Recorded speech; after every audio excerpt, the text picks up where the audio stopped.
Hello, and thank you for tuning into Studio 22. I'm your host, Katie Hughes. Joining me today on Studio 22 are two nursing students from Francis Tuttle. Today we will be talking about the life of a nurse and do some cool CPR training as well as some other fun things. Stay tuned.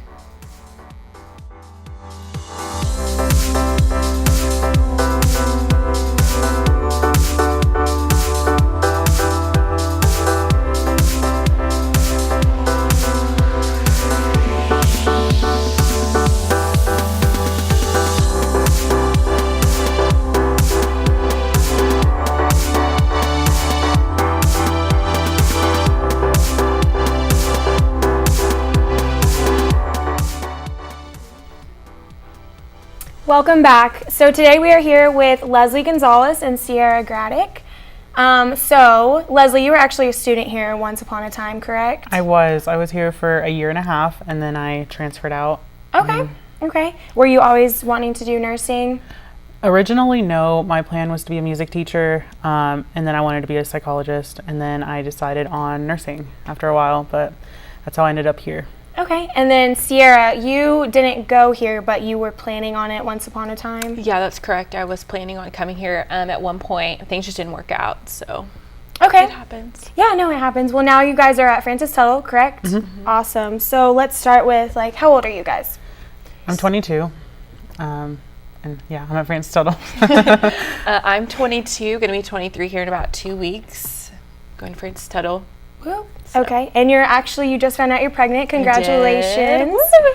So, okay, so I'm going to ask each of you guys why nursing school, and I want to hear why. We can start with you. Okay, so originally I was not a nursing major. I was a biomedical engineering major. I always knew I wanted to do something in the science field. I love science, math, particularly algebra. And I went to tour the engineering building, and it just wasn't really for me. I wasn't really feeling it. So one of my friends convinced me to change to nursing with her. I changed my major to nursing the next week. And then a few months later, started as a CNA at a hospital and fell in love with it. So just continued from there. Awesome. Okay, and then Leslie, what made you decide? So kind of like I mentioned, I wasn't planning on being a nurse. And then I had some people talk to me about it. And then Sierra actually told me that she had switched her major to be a nurse. And she told me about the position she had at St. Anthony's. And then I applied to work there with her, and I fell in love with it. And I realized that was what I wanted to do. I wanted to help people. I liked doing what I was doing. Okay, so right now you're in the, is it LPN? LPN program. LPN program. So can you kind of go into detail, what's the difference between LPN and RN? Yeah, LPN and RN are basically the same thing. There's just a couple things an LPN can't do, like you can't hang blood, you can't administer some medicine, and really you are basically under an RN. They have to review your charting and stuff, but it's really a lot of the same. It's basically the same work with a couple of exceptions.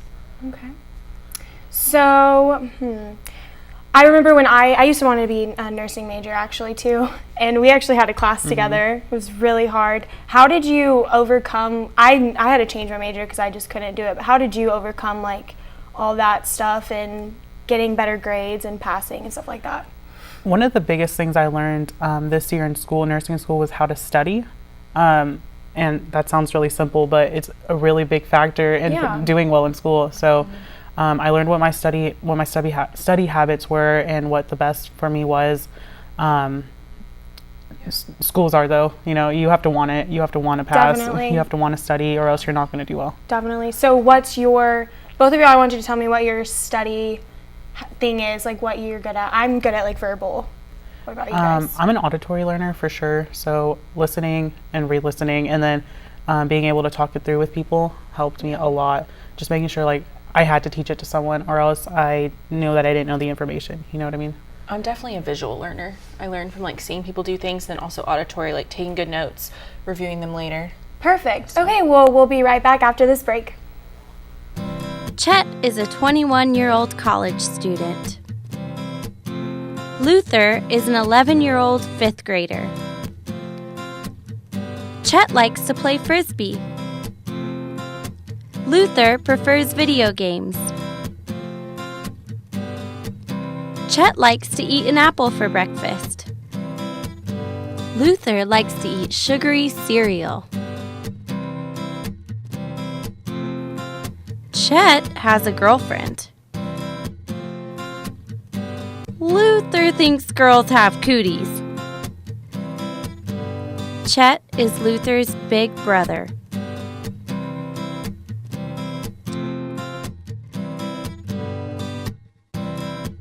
Hundreds of kids are waiting on you to become their big brother or big sister. Contact Big Brothers Big Sisters of Oklahoma today to learn how you can make a difference.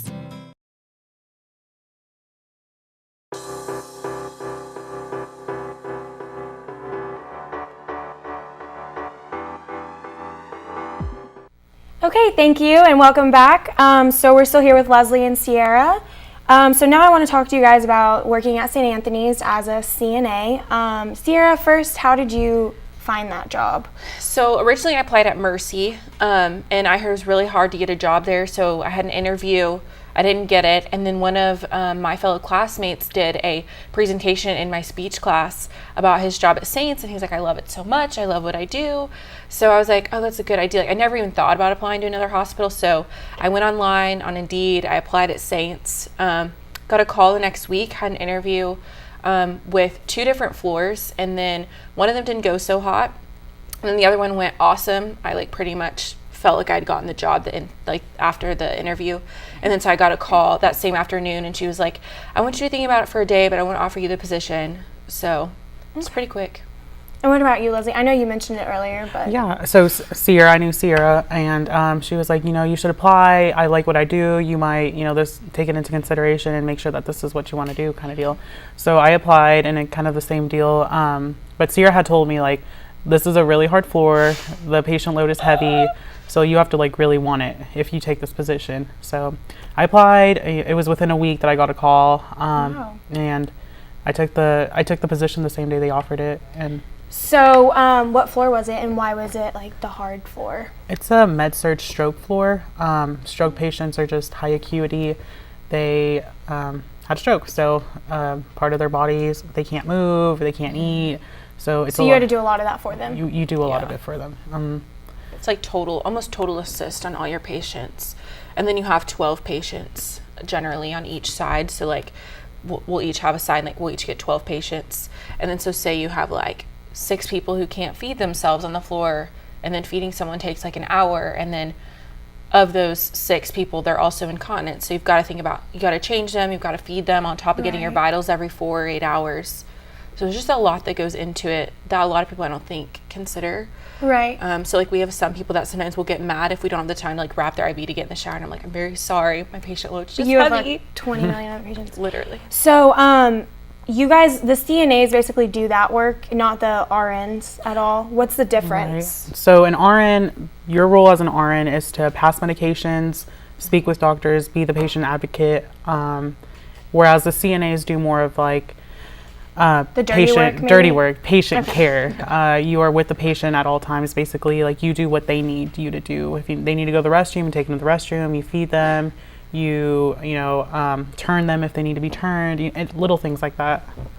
Ooh, that sounds like a lot. I don't know if I could do it.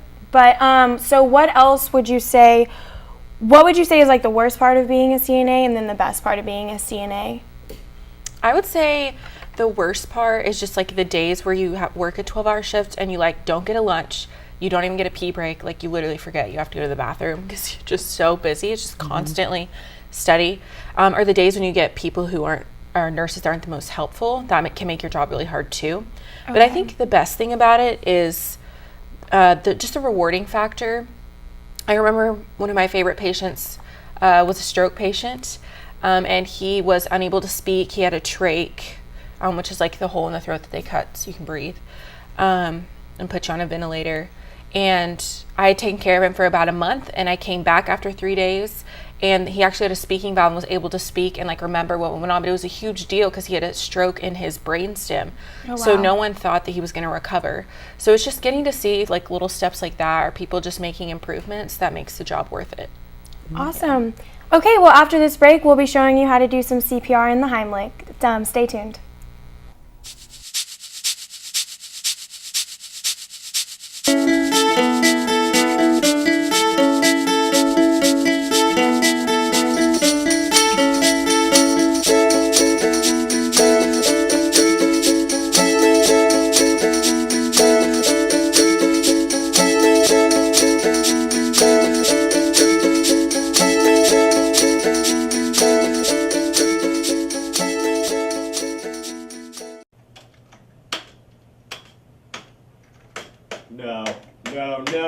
no, no, no, no, no! No!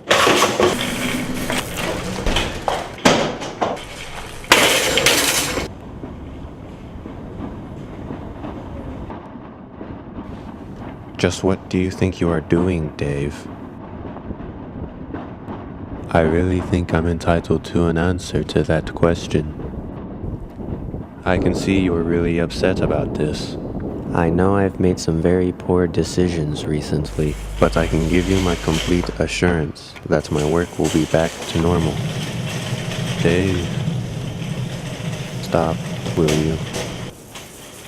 Will you stop, Dave? My name is Eric.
There are plenty of teams in every sport that have great players and never win titles.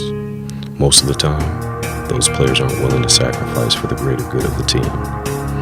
One thing I believe to the fullest is that if you think and achieve as a team, the individual accolades will take care of themselves. Talent wins games, but teamwork and intelligence wins championships.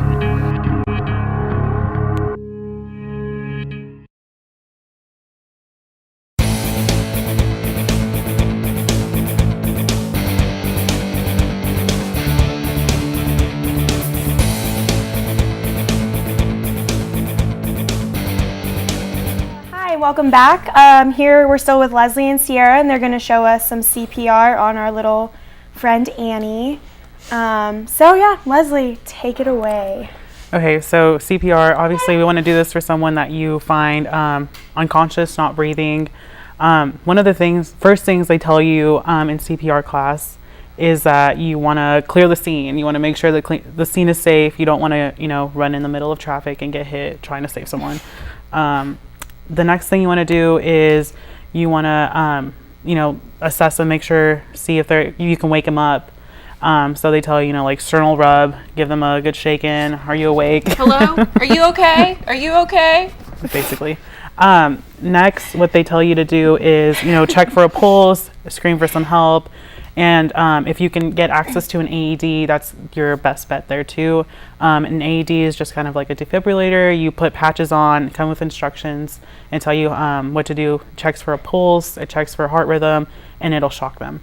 So whenever you initiate CPR, after calling for help and everything, you want to start and look at their breast line, and that's where you want to start your CPR, I guess. And the way that they teach you to do it is you want to dominant hand on bottom, and you're going to do breast midline, and you're going to push. And you want to, for an adult, it's about 2 inches. But if you have a larger person, you want to go maybe a little bit deeper. And if you have a younger, maybe skinnier person, you want to not go as deep as you would for someone bigger. But the ratio is... it's 30-2 for adults. So basically, you do 2 breaths to 30 compressions. And so also for children, it's 15-1 or 15-2. And then for kids, depending on if you have another person or not, it can be 15-1 or 15-2. With the children, sometimes they recommend that you use just one hand instead of doing the full force compressions you do on an adult. And then for a child, you would just use 2 fingers.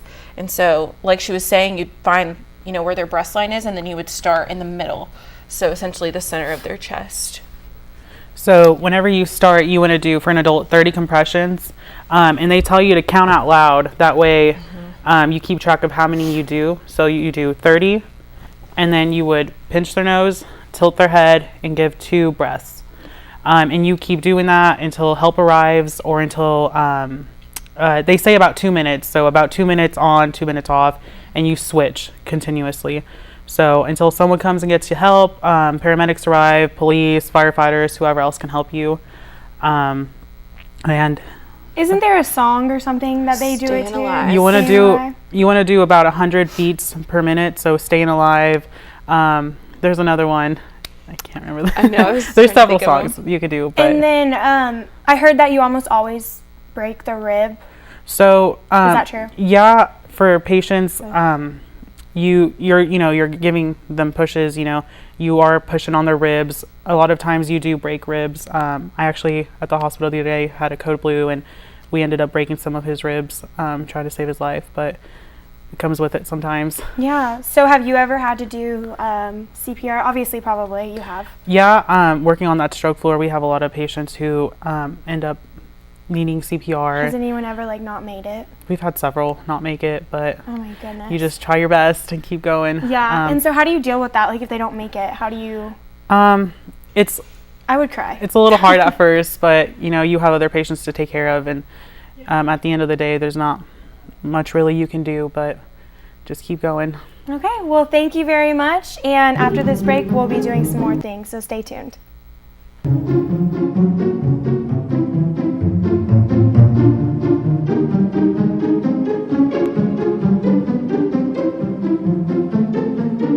Oklahoma isn't your room.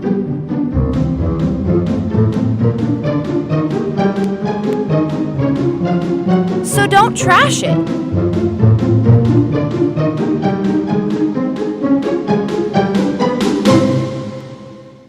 Some people don't think it's easy to be green. Audrey does it every day. Turn off appliances when they're not being used. Shut off the lights when you leave a room. Always recycle paper. Recycle plastic, too. Today, Audrey did her part in helping OCU conserve. It's that easy. Have you done the same? Visit okcu.edu/bluegoesgreen for more information.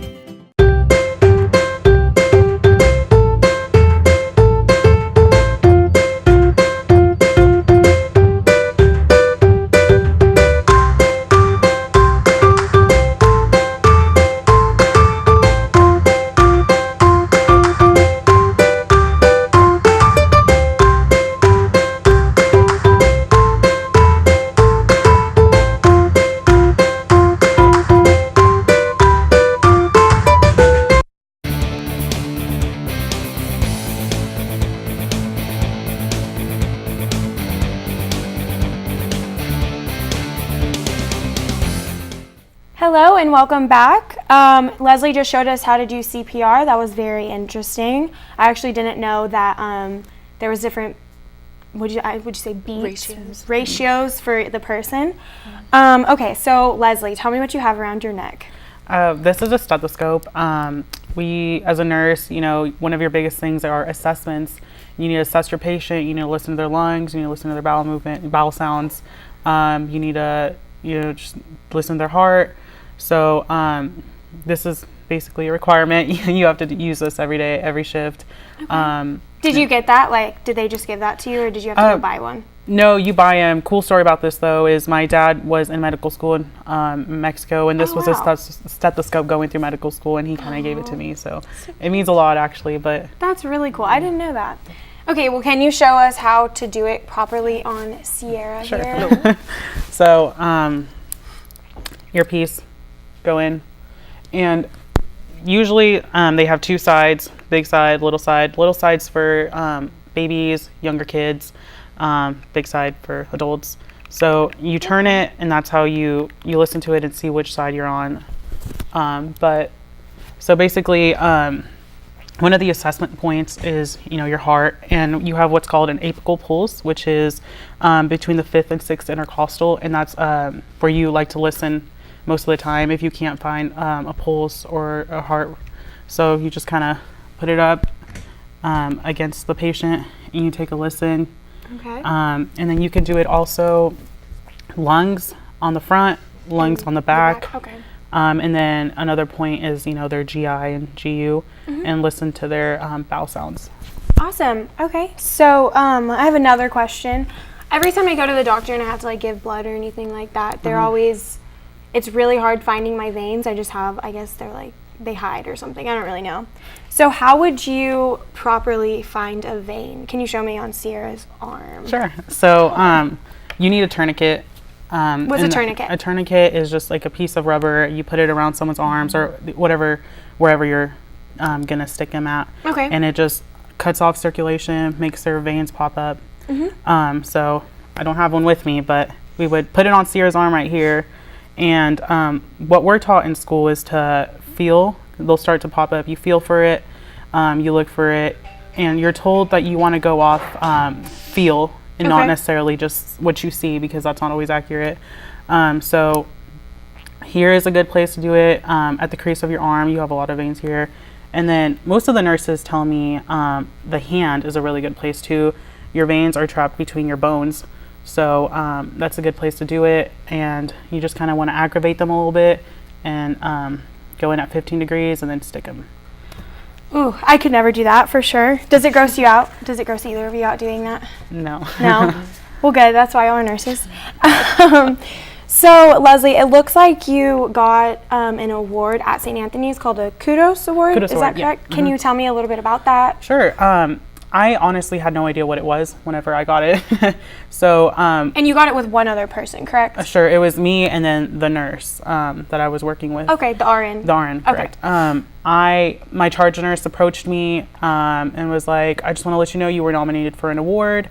And I was like, oh, great. And they told me basically a patient wrote like an exceptional service review on the nurse and I, John Henry and I.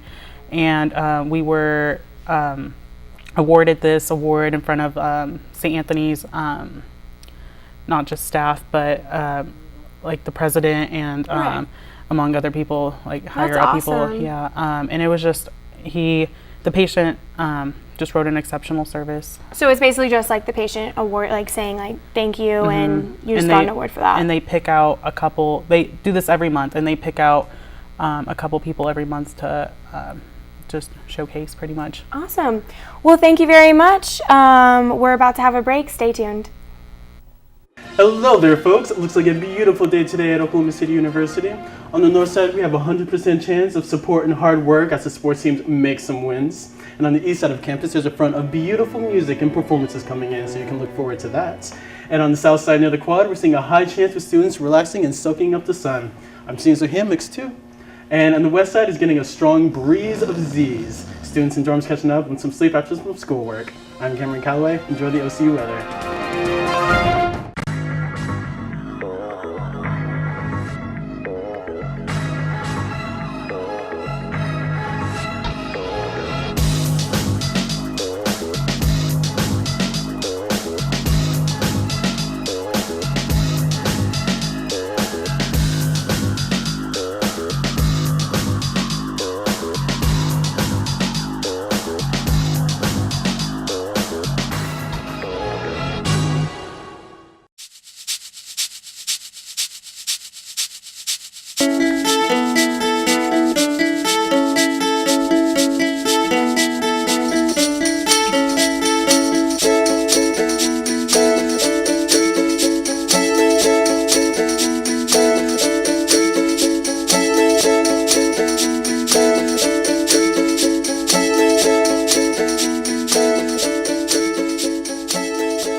They love me?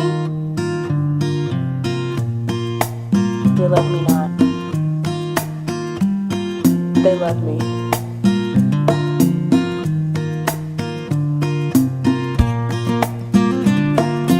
Love Mother Nature, and litter, and keep Oklahoma beautiful. I don't work a 9 to 5. but I have a job to do. I don't wear a tie, but I still wear a suit in my court. My field of work isn't average, and my time around the water cooler is limited. I work overtime, but the payoff is worth it. I don't work a 9 to 5, but I have a job to do. I'm an OCU athlete. I'm an OCU athlete. I'm an OCU athlete. I'm an OCU athlete.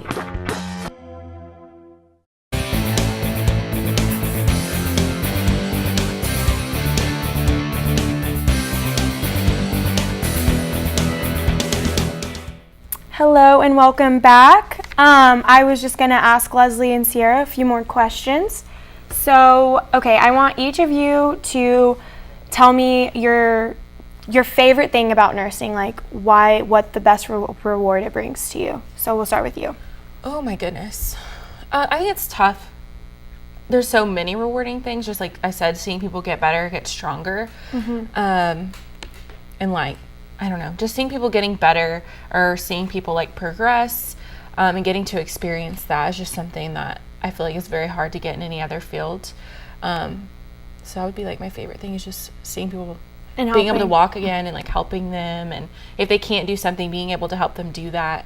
Yeah, awesome. What about you? I agree 100% with Sierra. It's really just about that patient interaction and making sure that, you take care of them. That's your job, and it's really rewarding whenever they tell you like, hey, I just want you to know that you made my day today. Thank you for doing that. It really warms your heart. Yeah.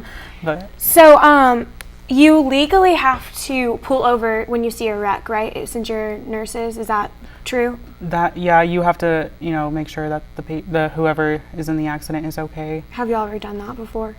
I haven't, but I you have? Yeah, recently. What happened? So last month I was driving down Kilpatrick Turnpike going west. And I came up on I saw traffic first, and then I came up on a car that was turned over, and these high school girls were driving home. They were getting Taco Bell and then just driving home, and they got T-boned on May and Memorial, and they actually flipped off onto the turnpike, like they flipped over a few times. So obviously I stopped. There was 5 girls, 4 of them were out of the car sitting on the side. So I just double checked they were okay, called their parents, told them what was going on, where they were going, while we waited for the medics to get there. 2 seconds later, the firemen started walking down, the grassy part on a turnpike. They started walking down the hill because they had to come from the main intersection. And then there was still, one of the girls was in the car. Thankfully, everyone survived because they got T-boned and then flipped onto a turnpike. So it's scary when you come up on things like that. But I think just it's awesome that you get to do that, though. Comfort them and be like, hey, someone is here that cares for you and is here for you. And especially being a freshman, they were all freshmen in high school. How scary is that? So I've stopped. Awesome. Well, I wish you both luck for the future. I know you want to do travel nursing, and what do you want to do? You want to work in a hospital? I definitely want to work with geriatric patients, or older people. Okay.